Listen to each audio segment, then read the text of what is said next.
Welcome to tonight's feature presentation. I'm Mark Bozon, editor of the IGN Nintendo team, and this is the video review for House of the Dead Overkill for Nintendo Wii. Unless you've been living in a cave for the last year, playing games that end in the letter Z and feature adorable little animals, you've undoubtedly heard of SEGA's outrageously hardcore Lycon revival, The House of the Dead Overkill. SEGA came out of the gate promising the usual things for Wii games. You know, black magic, violence, and excuse me, the hardcore you've been waiting for. And it got many gamers, myself included, by surprise. A hardcore game on Wii? Was that an F-bomb I just heard that guy drop? I'm gonna rip your motherfucking bones off! Did I just blast that lady into fine little meat chunks? Yes, yes, and oh hell yes, readers. The setup is simple. You've got a grindhouse feel that sets the tone for a classic House of the Dead game, a new danger cam that allows you to move the screen just a little bit, and classic House of the Dead-like on goodness. You know, after playing dozens and dozens of hours into the final version of this game, I can honestly say, Overkill is one of the most entertaining Wii games I've played in a long, long time. Let's start with what this game does very, very right. Overkill is one of the only games out there, besides, you know, like No More Heroes and Mad World, that really brings its own look and style that's unique to the Wii.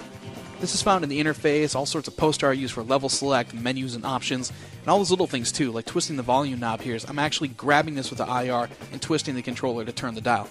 Oh, and for the hardcore out there looking for traditional Lycon experience, yeah, you can even calibrate the screen here and play it with no cursor, and it actually works pretty good at a distance from about 10 to 15 feet. Each level kicks things off with some pretty over-the-top exchanges between Agent G and his hot-headed partner Isaac Washington, who, Wikipedia confirmed, by the way, is a video game reincarnation of Samuel Jackson from every movie ever. You know, as a little bit of a word of warning, though, this game is vulgar, and I mean it's really, really vulgar. So as you can see in here, I mean, the game really takes its overly hardcore nature pretty seriously, but it isn't always that funny, you know, and it doesn't get a little bit old pretty quick. As for the stats, the game features 7 levels, each with its own boss fight. It's got unique zombies for each level, and some throwbacks to older cinemas. You might notice the Texas Chainsaw Massacre inspired house here.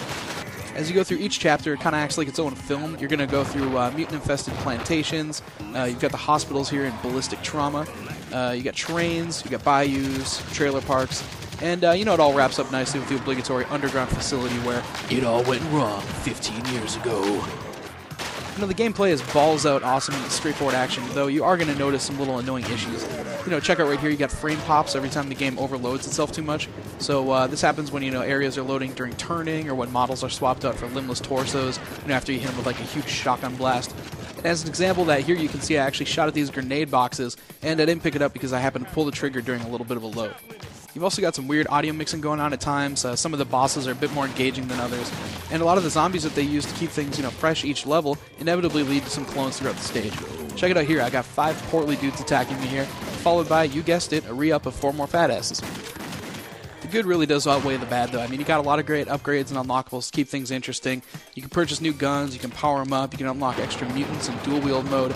And even though the game's only going to take you a couple hours to run through, it's really fun to run through again. I mean, that's what House of the Dead's all about. As far as being the old total package and the hardcore you've been waiting for, House of the Dead lays down some good groundwork for a series on Wii. Hopefully the team can polish the sequel up, and it'll kick even more ass next time around. For the full written review, head on over to IGN.com. Don't disrespect my wheels. She's my pride and joy.